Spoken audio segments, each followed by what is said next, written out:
had the opportunity to hunt elk in the rut, nor have I had the opportunity to hunt them with a bow. Don't get after it. We're running out of daylight. He's coming down the trail. Okay, I see him. I see him. Oh my God, this is insane.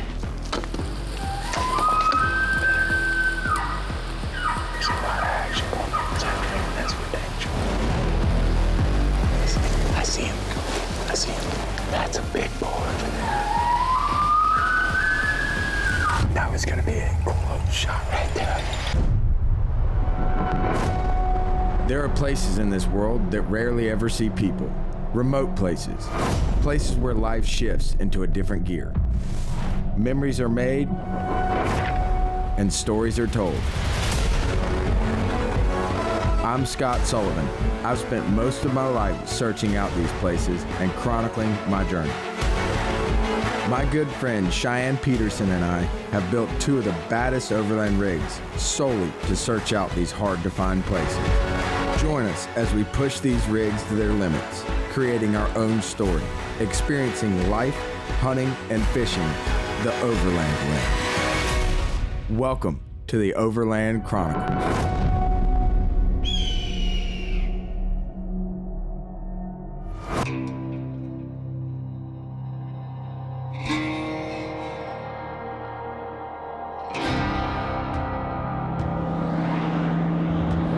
So we just landed in Missoula, packed the truck up, got it all rigged up. I was excited to see some of the changes that we had done at Blue Ribbon. Put a roof rack on the truck and took some stuff out of the back so that we could fit more essential stuff. A cooler for packing out, packing the bags on top of the roof. Just makes for a lot more room and a lot less clutter inside the truck. Now we're hitting the road from Missoula all the way down to Chama, New Mexico to hopefully stick a bull elk with the bow. Happened to know a buddy that had some land down there, so we got a landowner tag. He's been saying he's been seeing some nice ones, so hopefully we get lucky and get to send the meat stick. Long road ahead, trying to get some hours under our belt before we have to pull over and take a nap, essentially. Wake back up and hit the road again and hopefully get there by about midday tomorrow. So we'll see how far we get. There's something in the air. There's something in the water. Well, just pulled up to some BLM land and we're gonna pop the tent up and take a little nap for a little while and get some rest, and then get up early in the morning and get back on the road and make our way to Chama. It's been a long day. Time to get some shut-eye. One of the best parts of having a mattress on your truck or even behind your truck is that you're never really away from your own bed. It's always there when you want it. Good night. It saves money not having to get a hotel. You always have a window with a view. And you never have to wonder if the bed has bugs in it. You know it has bugs in it. The only difference is that you know where they came from. Oh, man, it got a little chilly last night. I didn't expect the temperature to drop that much. About 4 a.m., we're gonna get back on the road and cover some ground. Hopefully we can get there by about 5 o'clock, have a little bit of time to kill in Pagosa Springs, and then get to Chama tomorrow morning. Get some heat going. Jelly. Next stop, Chama, New Mexico. Driving through Montana and Idaho, it never disappoints. No matter the weather, it's always beautiful. I've traveled through these states several times before, but never this route. I'd say one of the spots that struck my attention the most was probably Moab. I've heard it's a lot of fun, and there's tons of places to put Eeyore to the test. I actually know where we're staying tonight. We're gonna stay on Jackson Mountain here, right at Turkey Creek, right outside of Pagosa Springs. We found a little meadow on Onyx and get a little bit of shut-eye. It's been a long day, long couple days actually of traveling. So to wake up tomorrow and sight the bows in and get ready for elk camp. The rest of this week's gonna be a heck of a week. I've hunted elk once before in New Mexico with a rifle. My fiance and I both were successful. That being said, my imagination's still running wild. I've never had the opportunity to hunt elk in the rut, nor have I had the opportunity to hunt them with a bow. So, am I prepared? I think so, but probably not. I'm shooting well, but probably still not in good enough shape to keep up with the bulls that live in this climate. There's only one way to find out, and that ain't gonna be sitting on the couch.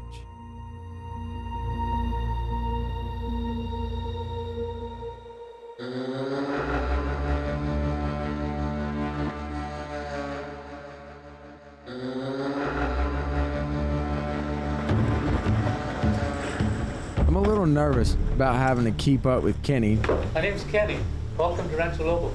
who's been guiding and living in these mountains for most of his life.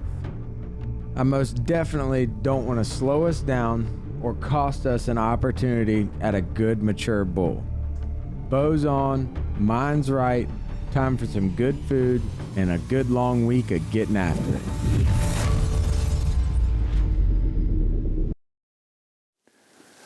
So what we'll probably do is we'll go up here, we'll hike up here a couple 100 yards. There's a really nice overlook over to the other side. We'll peek down in there.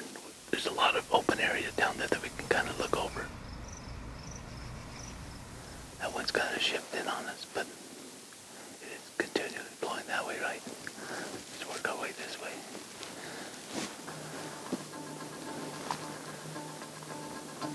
There's a really nice bowl down in there. And I think that bowl's a little further down in here. No easy way to get there, but let's get there. Right on.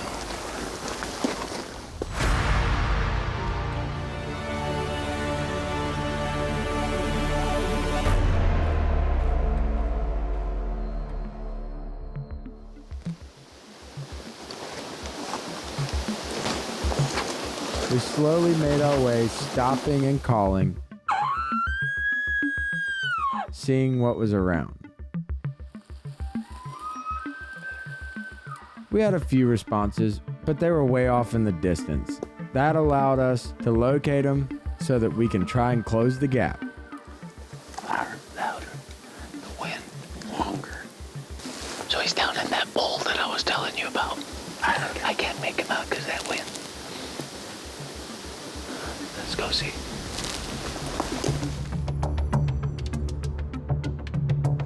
Go ahead and call. I'll peek over here while you call.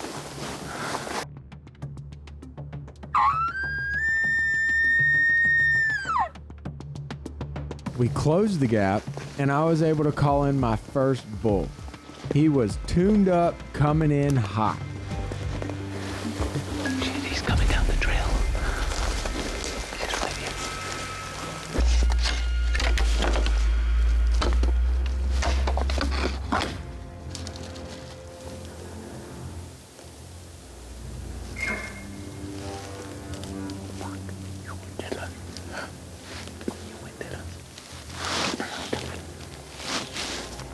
That last bark, he was onto us somehow. That was gonna be a close shot right there. I mean, If I'd have missed that, I'd have been pretty upset with myself. He just ended up getting up above us a little bit, and I guess he just winded us, and then just took off. So that's just part of the hunt. So we're gonna get after it.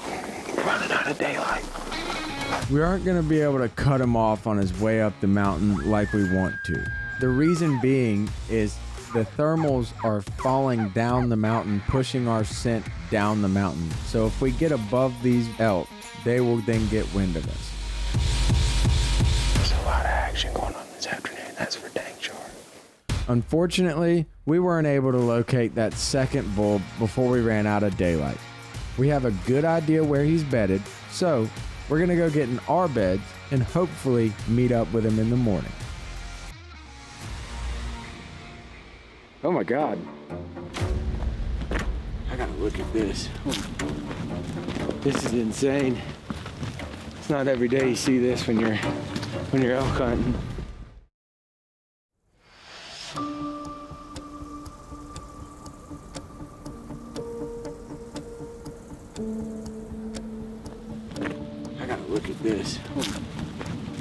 This is insane.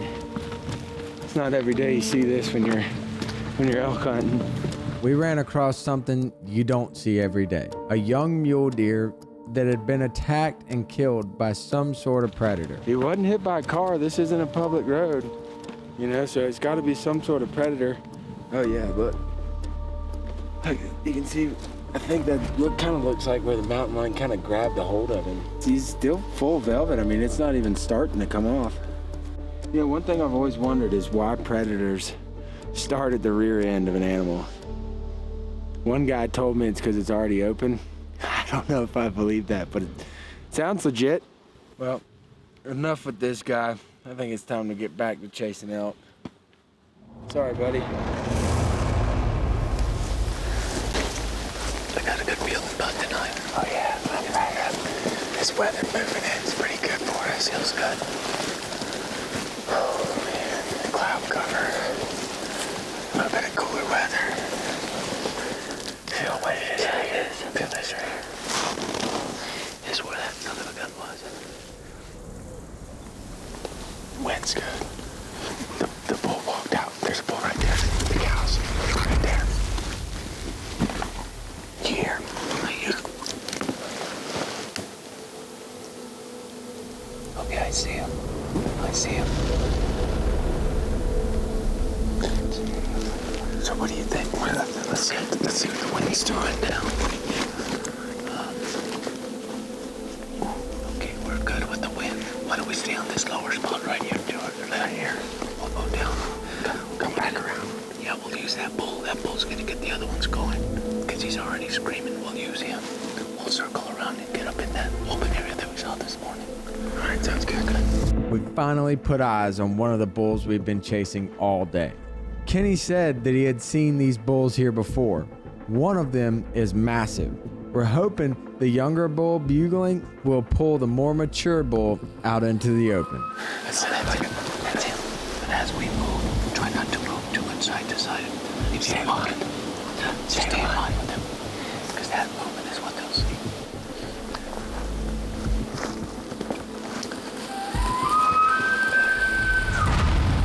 Now that's the bigger bull right there. There's two other ones in here that are a little bit smaller. That one is the 5x6 that we saw. There's another one right here. And the bigger bull's down here. There's tons of cows in here, so we're just gonna try and get around them so we don't get busted, and hopefully we can set up and get this big bull down.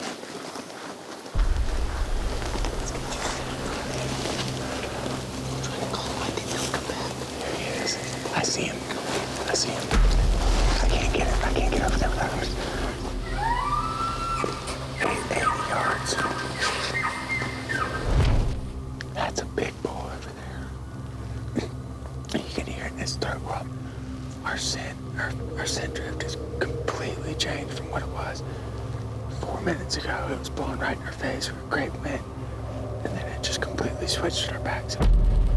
Messed us up a little bit. Hopefully not too much. They were already on the move, so hopefully let's just hope for the best.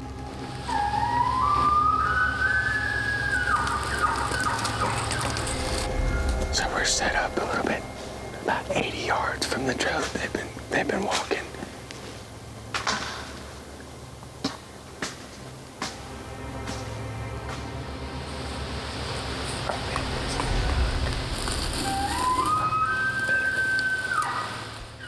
We're in his territory. Now, we just need the wind to cooperate, which never happens when you're hunting in the trees. The wind is constantly swirling and changing directions, making it extremely difficult when you're trying to get in bow range. Yeah, I just think we need to get somewhere where the wind is a little bit more constant. The wind's blowing one way, the temperature's dropping. I mean, all these different factors are kind of...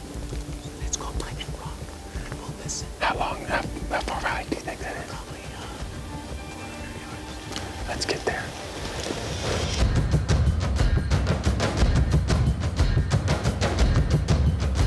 We're calling a bull in right now. He's about 300 yards away. It sounds like he's coming in, so we're getting set up in a good spot to get him. If he comes close enough, we're gonna send an arrow at him. So, that's just visual.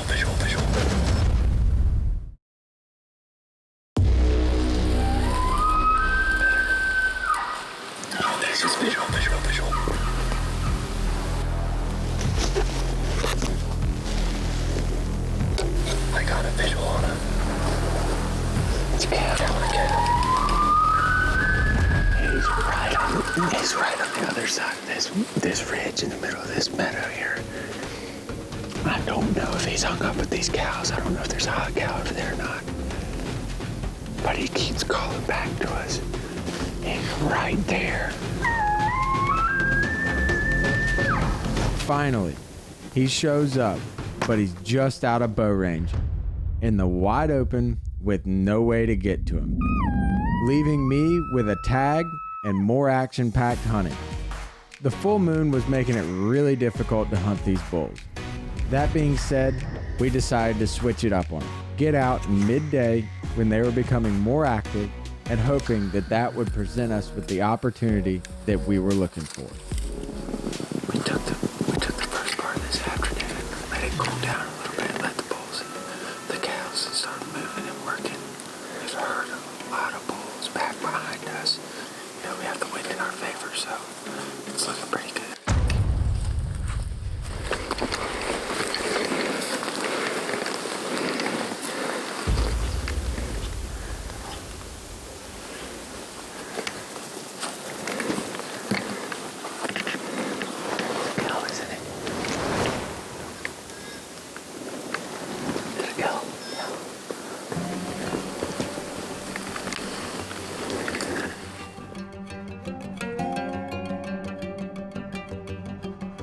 Although we had only seen cows today and it wasn't very exciting, hunting's not the only exciting part about this property. Kenny says he has something to show me tomorrow, which he says is awe-inspiring. Beautiful. So this down here is Chama River, right? So this is the river. The Chama River goes right through the valley, through Chama here and down the valley. So that's the Sargent's Wildlife Area there. It's a beautiful place. It kind of comes up here and it borders the other part of this ranch, is the Rancho de los Pardo. I think it was like something like 17,000 acres. Sounds about right. Wow. That's incredible. And then on this track is 9,000 acres. 9,500 or so. And we went up to a lookout back here. As far as you could look, there would be, for 3 generations, there will be no development whatsoever or artificial light whatsoever. That is correct. On any of that land. Because that's the wildlife area, and then they've got the RDOP over there. And then They've the got this part. reservations. And then everything on this other side, just south of us, will be the Hickory Apache Reservation. Wow. That is incredible. Yeah. In 3 generations, that's just, I mean, That is nice. you don't find that anywhere else Nope. in this country. It's very unique. It's And it's truly beautiful, spectacular. amazing place. I think I just heard a bugle down there. There he goes. There he is. again. I heard him.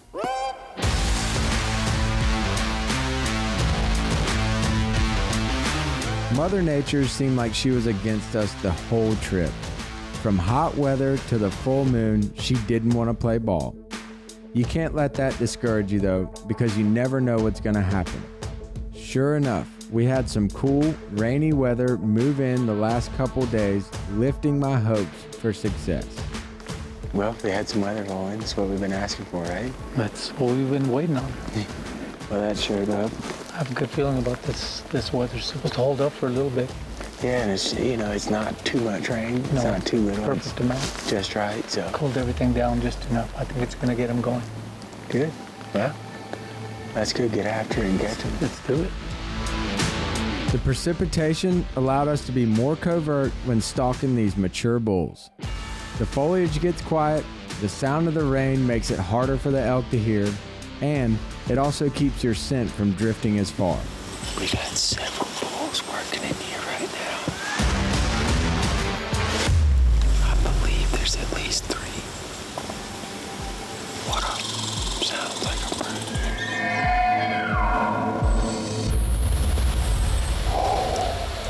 That was a good one. That was a good one.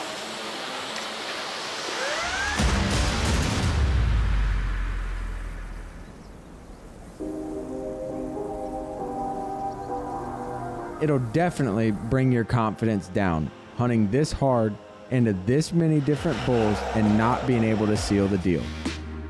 That's bow hunting for you. And those are the challenges us as bow hunters love to chase and overcome. High risk, high reward. Well, that's it for this season for me. We gave it a good try. I mean, it was tough hunting. We had all the weather conditions against us. We had a full moon for 7 days, seemed like, but it was pretty much every day we were here. And and then we had hot weather, so they weren't really moving too much. And then we had a couple of days with rain, and we got some action, but we just couldn't get close enough to one. So that's just how it goes sometimes. And just have to come back and try harder. I'm pretty bummed I wasn't able to fill my tag, but that's not what it's all about for me. I hunt to educate myself, put food on the table, and I definitely got educated on this trip to Chama. It's also about the people you meet along the way, the lifelong relationships you build with such special people that share the same passion for wildlife and the outdoors that you do. I won't be going home empty-handed. I'll be coming back more educated for the rut next September.